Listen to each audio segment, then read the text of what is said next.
pengawas dari pihak santri asrama putra, asrama putri. Harus ada pengawas. Kenapa? Karena di situ ada magnet. Daya tarik anak-anak kita laki perempuan itu daya tariknya ada. Dan mereka tinggal di sana sampai bertahun-tahun. Saya aja 6 tahun. Nah, sedangkan kalau di sana kan paling 12 hari, paling lama 1 bulan. Mereka datang ke sana ngapain? Ibadah. Mereka datang atas panggilan Tuhan.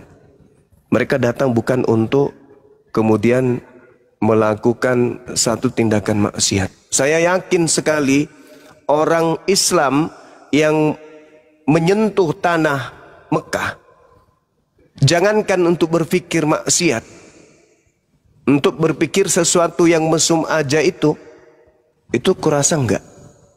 Mereka akan memuji betapa mulia Allah, betapa indahnya perjuangan Nabi Muhammad membawa risalah kenabian, betapa agungnya Al-Quran turun di kota tersebut, betapa indah kemudian alam yang ada di sana, bagaimana perjuangan Nabi Muhammad menerima wahyu di Gua Hira, bagaimana kemudian Nabi Muhammad melakukan tawaf dan seterusnya.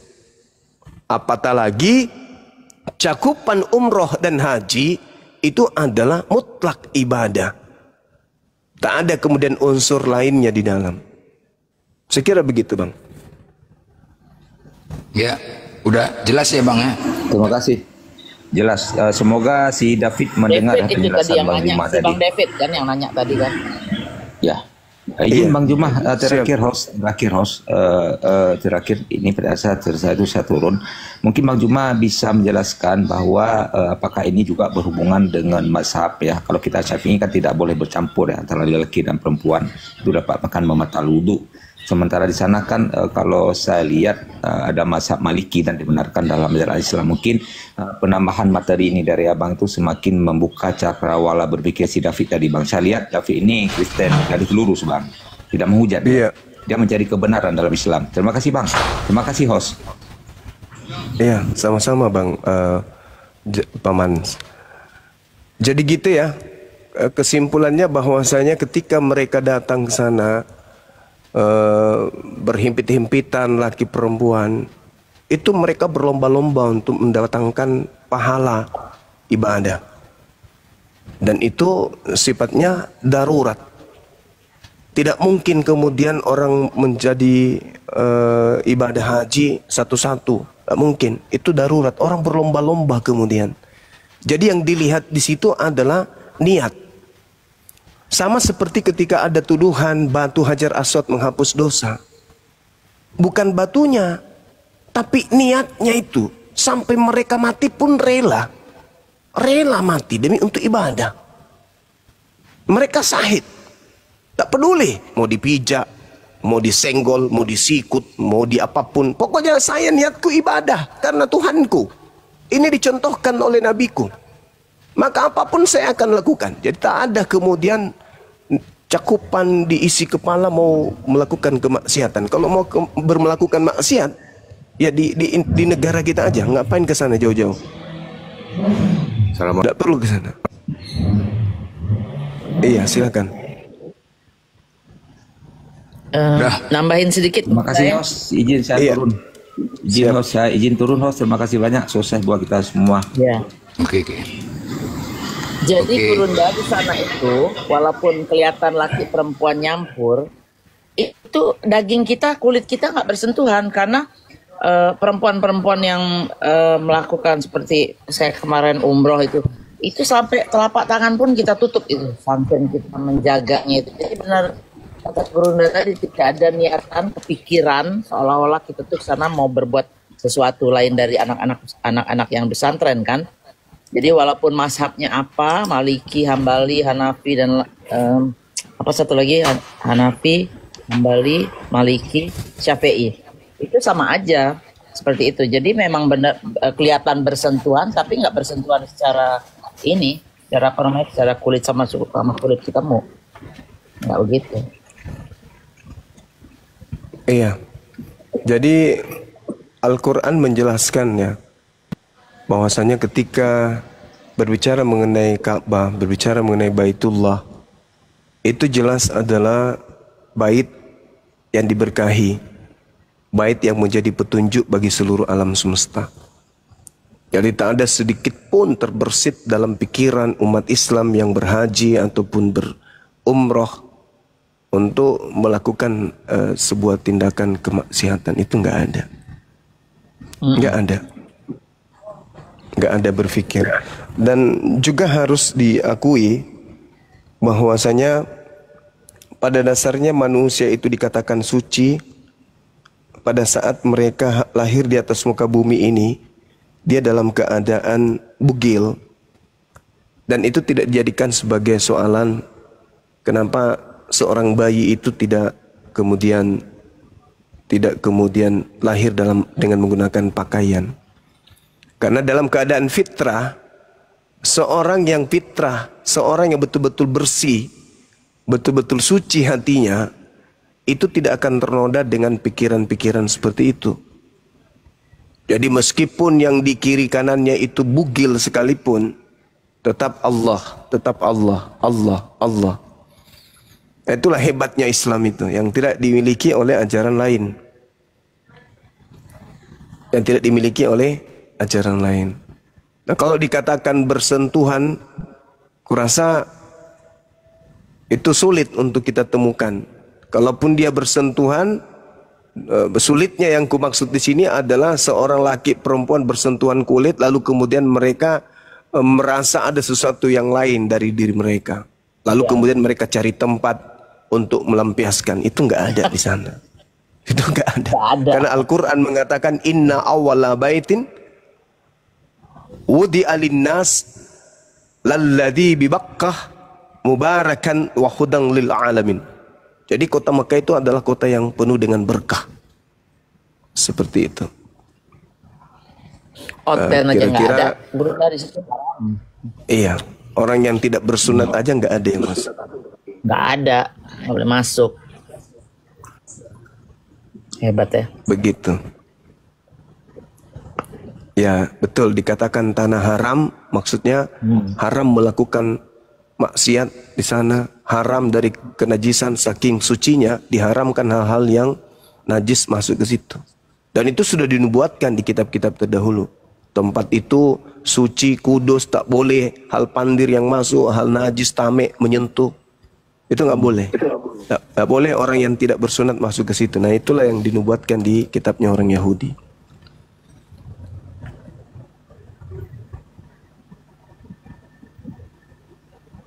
Keren. Islam tuh keren.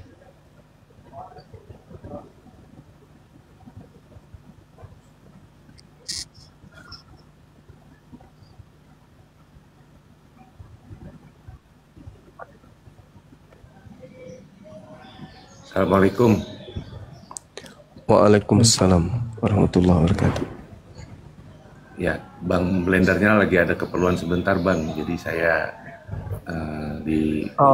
jaganya. Moderator ya. Iya. Siap. Salam kenal Bang Maka. Iya, makasih. Salam kenal juga Bang Zuma. Siap. Silakan lanjut.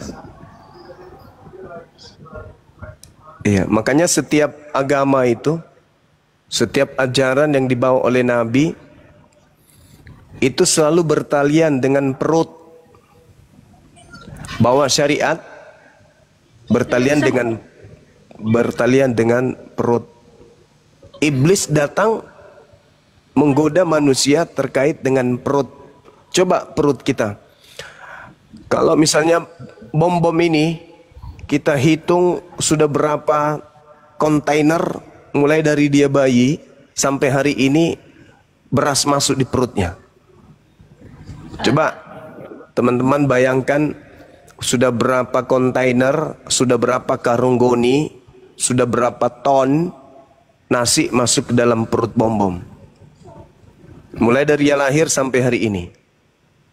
Sejatinya mungkin dalam setiap hari beliau menghabiskan 20 kilogram. Kali dalam sebulan, kali setahun, hitunglah usianya sekarang sudah 78. Berarti bom-bom ini menghabiskan beras, kalau dia dihamparkan sawahnya, mungkin lebih luas dari 3 provinsi. Adakah perutnya meledak? Enggak juga. Belum ada manusia perut meledak gara-gara makanan. Artinya apa?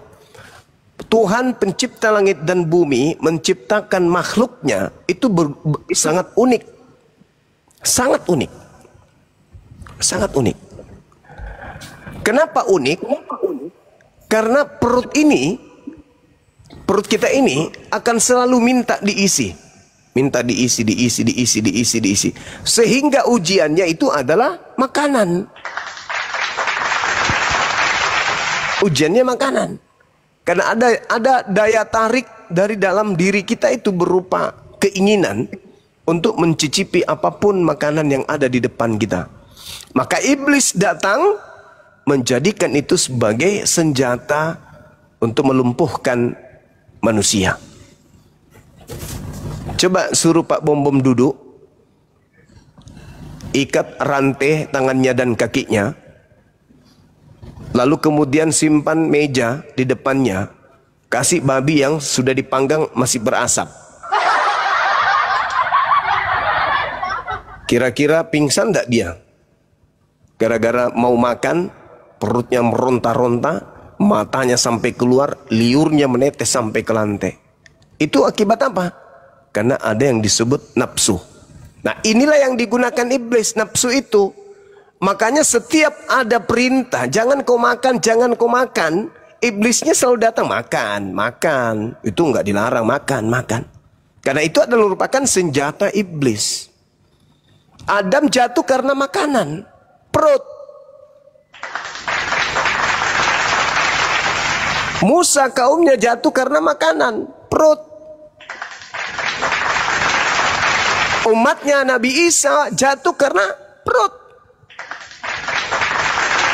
Nabi Muhammad umatnya pun jatuh karena perut. Perut dan perut. Nah, sekarang agama mana yang memuaskan perut? Agama mana yang mengikuti keinginan iblis, yang mau memakan seluruh apapun yang ada di depannya? Nah, itulah yang harus direnungkan oleh saudara-saudara kita di luar Islam. Kenapa mereka boleh makan segala sesuatunya? Seakan-akan mereka tidak diuji lagi.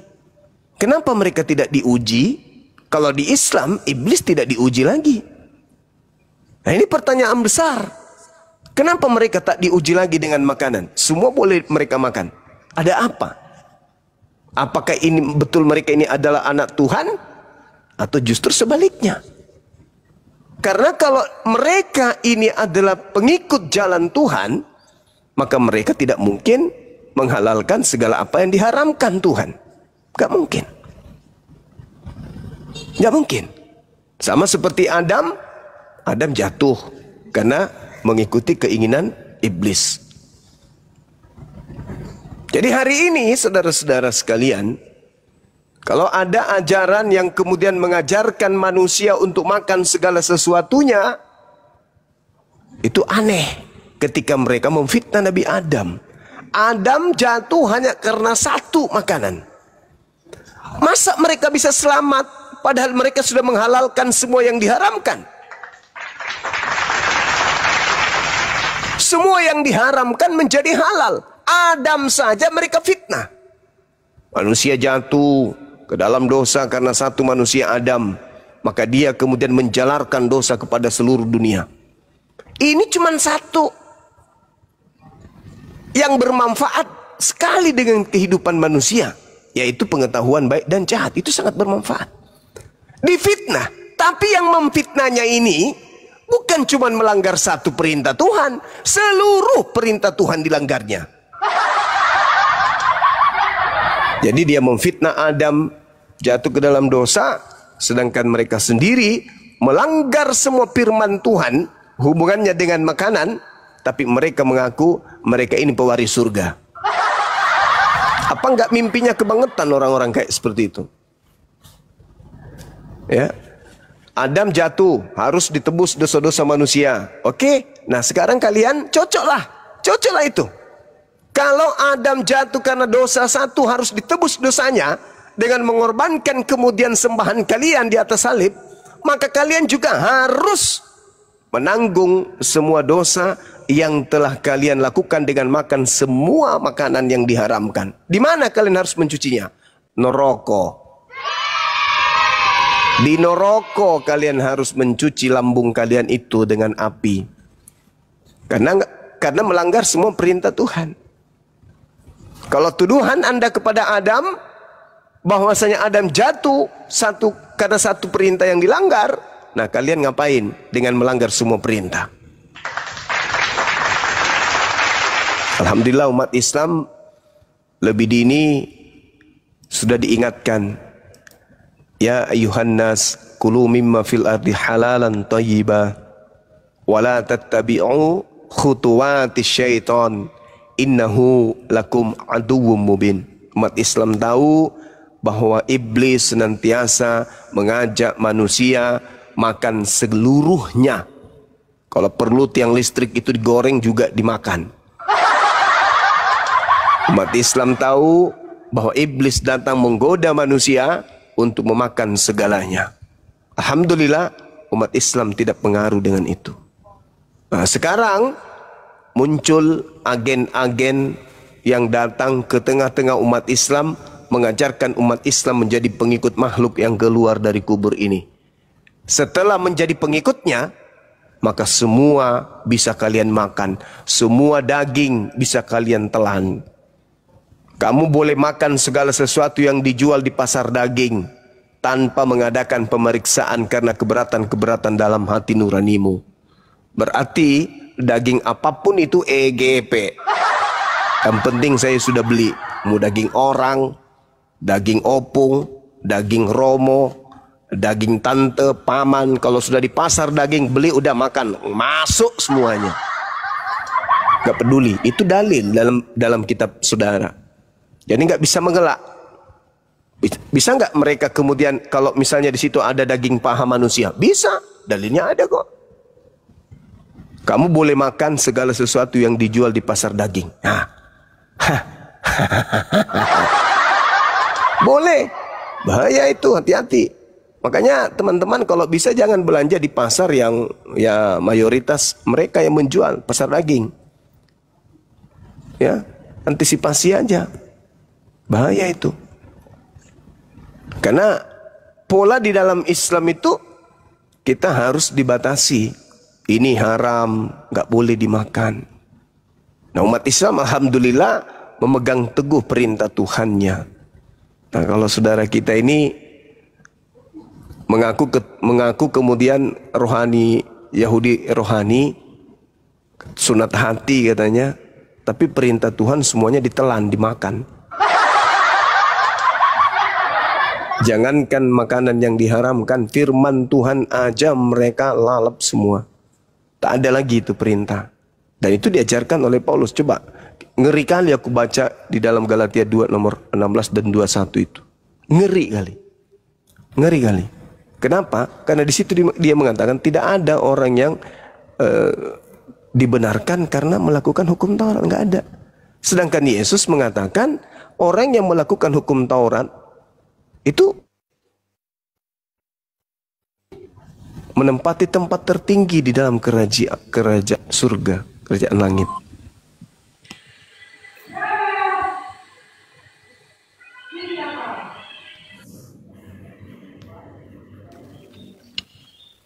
Oke, monitor. Muhammad Salim nih siapa? Monitor. Muhammad Salim. Loh, mana Bang Juma? Assalamualaikum warahmatullahi wabarakatuh. Waalaikumsalam. Salam. Waalaikumsalam warahmatullahi wabarakatuh. Dia mana Bang Juma? Ya, Muhammad Salim. Kental kayaknya Bang. Mental. Bang Don King ini Muslim atau Kristen? Halo, Kristen. Kristen. Kristen, oke. Baik. Selamat siang Bang Don King. Mana Bang Cuma? Oh itu. Kena santet saya, tiba-tiba jatuh. Kena santet. Ada yang cita-citakan paha saya kayaknya. Mau di sambal balado. Jadi itu tema kita ya. Siapa yang menghalalkan semua makanan, Tuhan atau iblis? Ya, supaya kita tahu siapa di sini yang anak-anak setan, siapa yang kemudian menjadi anak keturunan Adam. Apakah mereka ini cuma nyamar-nyamar nampak seperti manusia, atau memang manusia, tetapi dalam diri mereka itu ada sibilisisis. Dari sini kita bisa kaji siapa yang menghalalkan semua makanan, iblis atau Tuhan. Itu. Bang Mut Salim, noise. Bang Mut Salim, Muslim ya? Muslim atau Kristen? Assalamualaikum warahmatullahi wabarakatuh. Warahmatullahi wabarakatuh. Waalaikumsalam warahmatullahi wabarakatuh. Host, Ya Bang Mut, ada yang mau disampaikan? ya saya mau bicara dengan Bang Suma. Bisa nggak? Lanjut Bang. Bukan. Salam ketemu kembali di room Bang Deng. Siap. Bisa bahasa Inggris di sini teman-teman. Saya mau bahasa Inggris dengan gerunda kita. Taruh nih, ambak bawon nih. Detona bergagas. Siruntu si Bendeng. Iya, Bah. boleh si kampung mah. Teki mau Maka deng. Denre etama ka kunna air kato kana bahasi na sediga nasen nabi aga di aga nasen wedding atau wajib hukumnya berbohong dalam 3 perkara di nasen nabi ro. Jadi menre kato.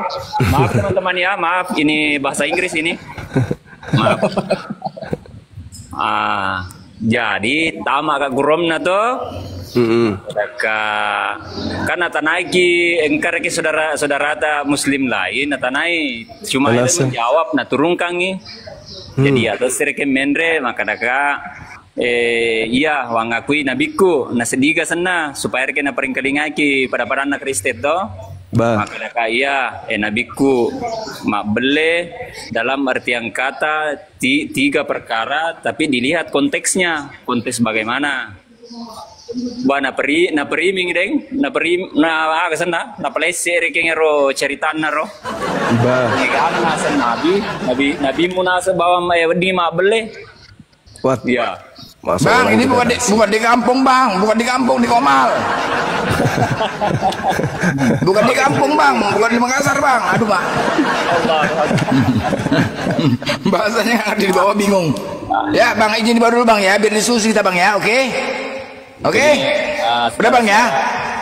Saudara-saudara semua begini, tadi saya masuk di roomnya RK karena kebetulan pada saya lewat di berandanya. Udahlah, nggak usah. Nanti kita bahas Bang, ini ada hotel Bang. Oke? Alright Bang. Assalamualaikum. Abang ini kalau bisa bahasa Indonesia kenapa nggak dari tadi aja Bang? Ya jadi kalau yang tadi itu Nabi Muhammad mengizinkan saking tidak bolehnya berbohong di Islam itu, maka Nabi Muhammad mengizinkan 3 hal: menyenangkan hati istri, mendamaikan orang yang sedang berseteru, menyelamatkan manusia pada saat berperang. Itu darurat itu. Selain itu nggak boleh. Nah kalau di agama RK semuanya boleh. Tak ada yang haram di situ. Semua boleh. Tuhan bukan manusia. Ya memang betul. Yesus manusia nggak? Manusia. Tuhan itu satu. Betul nggak? Betul. Tapi Yesus dan Roh Kudus Tuhan juga? Iya Tuhan juga. Semua boleh bohong di sana.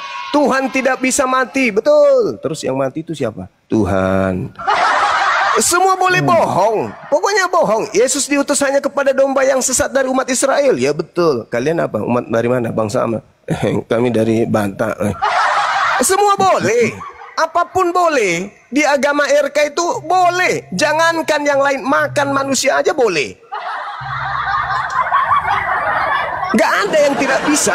Kalau di agama mereka itu semuanya boleh. Tak kasih dalil. Contoh di dalam 1 Korintus 10:23. Segala sesuatu diperbolehkan. Bahkan untuk menjual Kristus yang keluar dari kubur itu aja boleh dengan cara mengelabui, menipu, berdusta, berbohong. Itu dalilnya lengkap dalam Bible. Itu lengkap dalam Bible. Sedangkan tiga hal ini yang dikatakan oleh Nabi Muhammad ini, itu semuanya dipraktekkan oleh orang Kristen. Berbohong kepada istri, katanya nggak selingkuh, tapi tetangga tahu kalau di nonotnya ada teh lalat. Nah, ya tahu?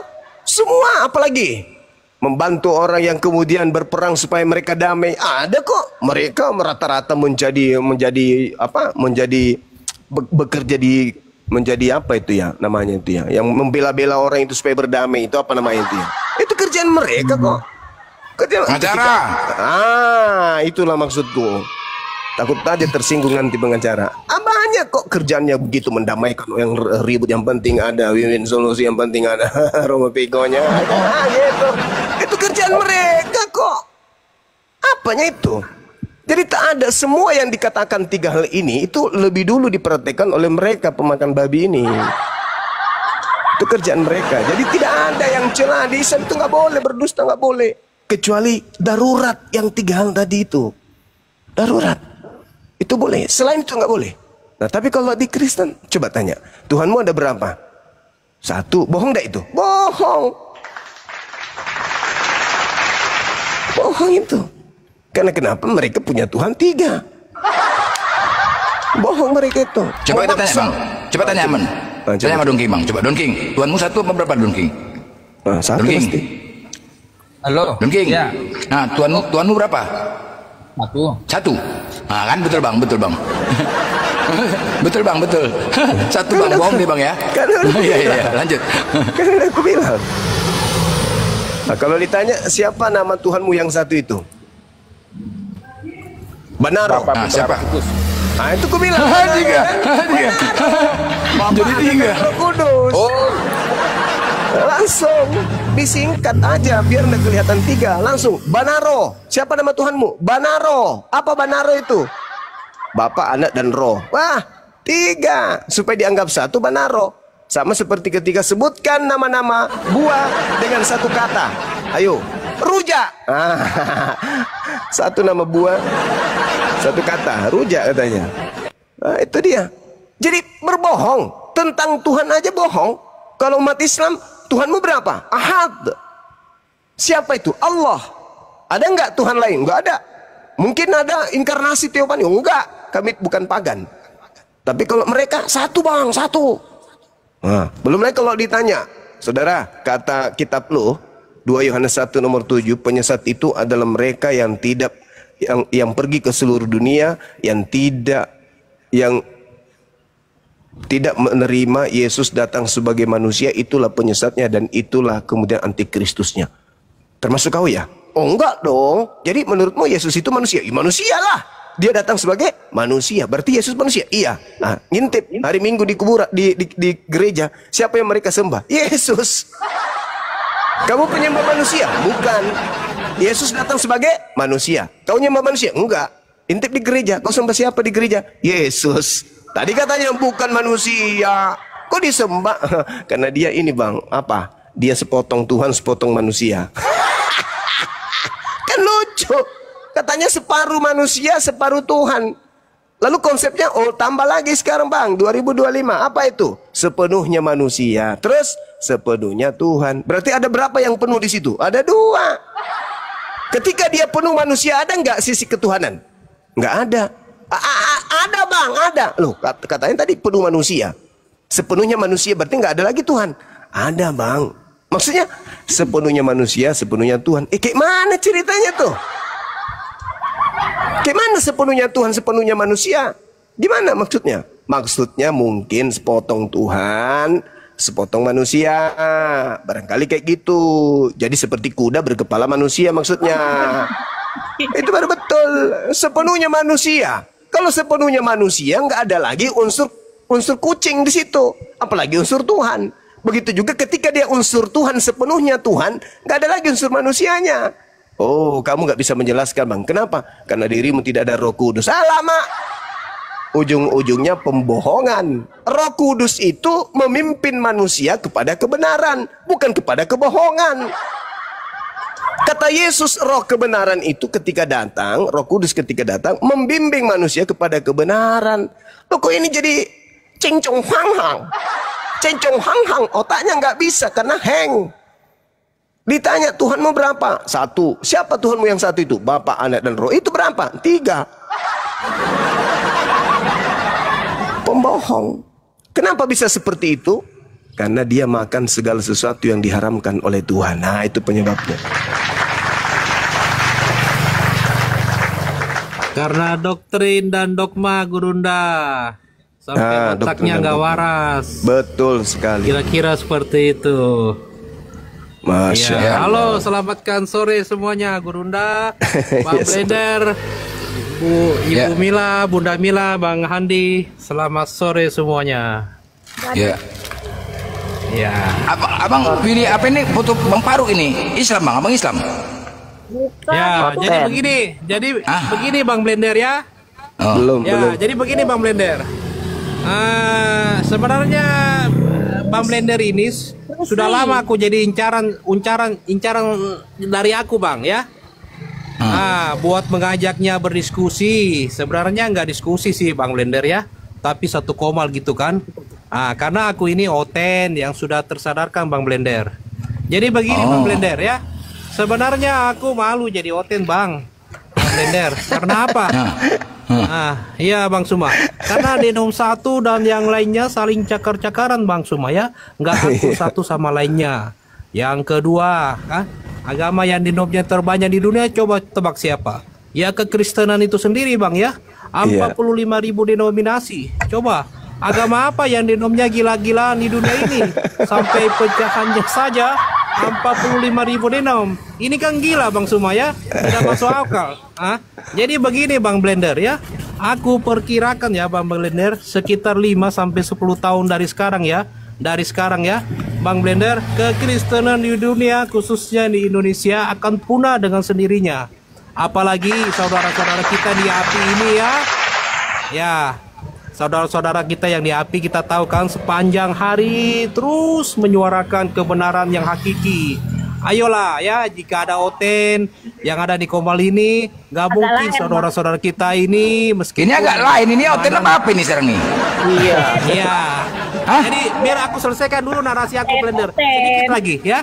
Itu Mbak, betul. Mbak kalau ngomong semua sebentar biar selesai dulu. Ya, sebentar lagi Ibu Bunda Mila ya. Aku selesaikan dulu narasi aku ya. Biar oteng-oteng ini seperti Bang Don King ini juga paham ya bahwa agama yang dia anut ini adalah agama sesat dan dia itu sedang tersesatkan. Ya, jadi begini ya. Ayolah jika ada oten ya di bawah, nggak mungkin saudara-saudara kita ini meskipun dengan keimanan yang berbeda ya bisa membalikkan atau tidak membawa ayat-ayat yang benar atau kasarnya membelokkan ayat-ayat yang ada di dalam Bible itu sendiri ya. Itu akan menjadi senjata makan tuan buat mereka karena termasuk dalam penistaan agama. Tapi apa yang mereka suarakan serta bernarasi itu adalah memang kebenaran yang tidak bisa dipungkiri lagi.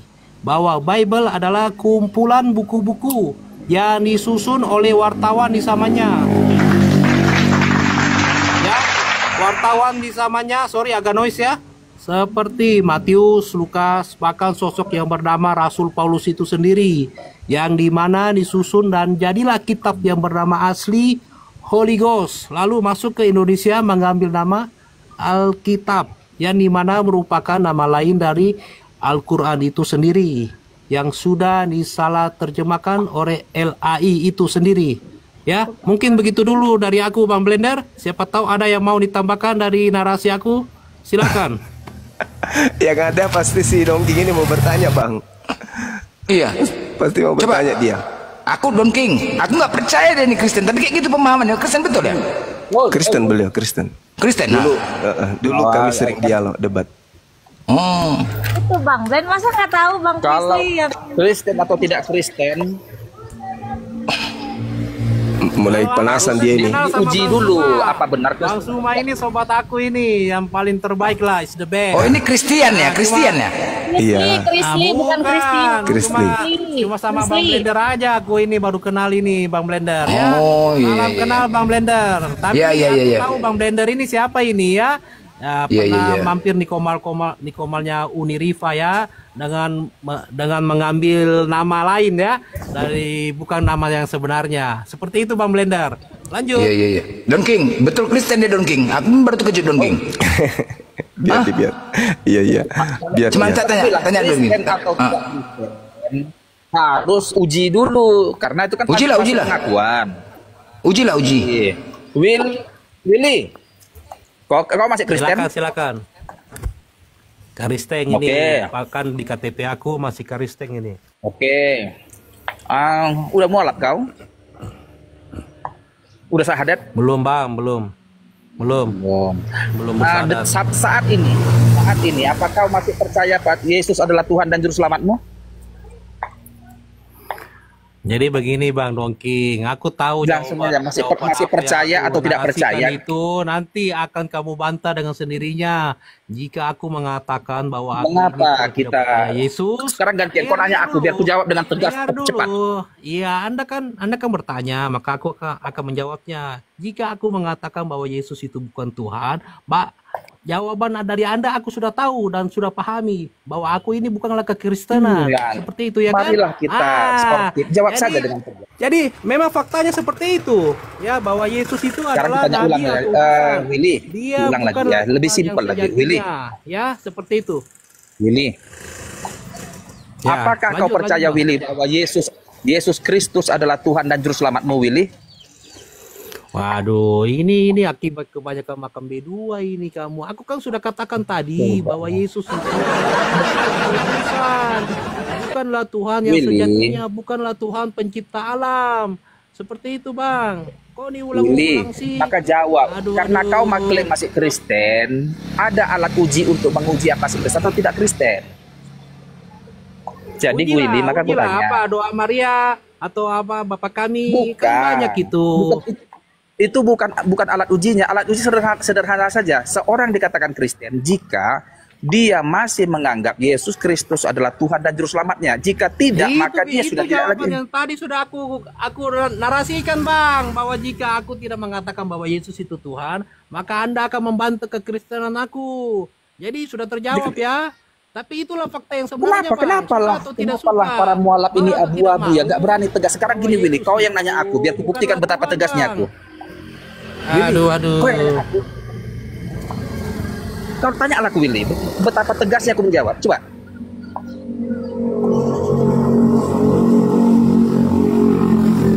Jadi begini-beginilah yang makan mualaf itu. Jaringan Oten, waduh. Belum mualaf dia Don King. Janganlah kau bilang dia mualaf. Aku masih dia Kristen kok, lucu. Jangan gitulah. Sekalipun dia masih di KTP, tunggu dulu sebentar. Bukan mualaf dia masih Sekalipun di KTP, Kristen. sebentar. Jikapun di KTP-nya dia masih Kristen tertulis, tetapi jika di dalam hatinya dia sepenuhnya tidak mengakui lagi Yesus sebagai Tuhan dan Juru Selamatnya, dia sebenarnya secara hakiki bukan lagi Kristen. Lah emang di Bible ada Tuhan, ada ngaku Tuhan itu si Yesusnya kan nggak ada di Bible pun. Kalau Kristen ini dia mengikuti Kawan. ajaran Yesus, tidak menuhankan Yesus. Coba Sebentar. mana ada nggak di Bible Anda yang mengatakan bahwa Yesus ini adalah Tuhan? Nah, kawan. Tidak ada, Paman. Roma 10, Tidak Roma ada, 10 ayat Paman. 9. Sebentar kawan, Roma 10 Itu ayat adalah 9. Jika doktrin dan dogma dari bapak-bapak gereja yang mengatakan bahwa Yesus itu Tuhan. Anda itu salah satu Sekarang yang kita- terkena doktrin dan dogmanya. Bang Dongking, sadar Oke, ya. berarti Alkitab Dan keluarlah itu- dari kesesatan Bentar, Will. yang hakiki. Will, aku dulu. Kalau aku kan nggak bisa bawa nih, nggak boleh bawa aku karena itu doktrin ya. Petrus nggak boleh bawa. Aku pakai kitab Dragon Ball aja lah, kalau kayak gitu.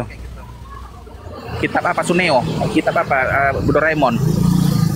Ya, Buat lintas terserah agama lah. kita pakai kitab Karena Doraemon. Bible itu sendiri bukanlah kitab suci, Bang, ya. Oke, berarti nggak perlu debat lagi lah, Kak. Jadi, Will, kalau memang kitab suci ku nggak bisa lagi kudu gunakan referensi, maka kita nggak perlu debat lagi. Jadi apalagi referensi, kurang kok nggak percaya. Oke, debatlah sama Gurunda. ada Bang Suma, ada Bang Blender. Lanjut. Nggak pakai kitab Dragon Ball aku kalau emang nggak itu kan dogma. Loh, itu berdasarkan pemahaman dia, Don King. Gini loh, dia walaupun masih Kristen kan dia enggak ada loh, memang benar loh, itu memang benar. Dia membaca. Iya. Lucu. Jadi kalau aku bawa lah kitab kan, aku bilang Roma 10 9. Oh itu kan dogma doktrin. Jadi apa referensi yang aku pakai apa kalau gitu? Kalau nggak kitab suci? Ya memang nggak ada referensi bapak-bapak gereja katanya, betul. Oh berarti gini lah. Lihat di kitab apalah, kalau nggak bisa lagi ku bawa Alkitab, maka kitab Dragon Ball lah. Apa? Songgoku. Sabar Bang, sabar ya. Jangan nyerocos terus Bang. Ya jadi sabar Bang. Jadi begini Bang Blender ya. Bang, aku menganggapnya bahwa ada Oten yang ngeyel kalau bukan misionaris ya, dia itu pengurus gereja atau ada hubungan dengan perpuluhan itu sendiri ya Bang ya. Jadi jika disenggol tentang keimanannya, dia akan membela mati-matian ya. Bahkan mengamuk seperti yang terjadi pada Abang Dongking ini. Seperti itu ya. Enggak. Ya, bawakan referensi kitabku. Begini Bang Dongking. Boy. Bang Dongking. Ya, aku mau tanya sama Abang. Apakah Abang ada salah satu pengurus gereja atau terlibat dalam kepengurusan gereja? Silakan Bang. Enggak, aku biasa aku jemaat biasa. Jemaat biasa. Betul. Terus apa ilmu Abang mau naik di Komal ini, mau berstatement, bernarasi jika Anda tidak mempunyai ilmu Bang? Apa ilmuku? Aku kan Kristen. Kalau cuma untuk modal imani saja itu tidak cukup Bang, karena yang naik di Komal ini haruslah minimal ada ilmu Bang. Aku tanya dulu kok, dari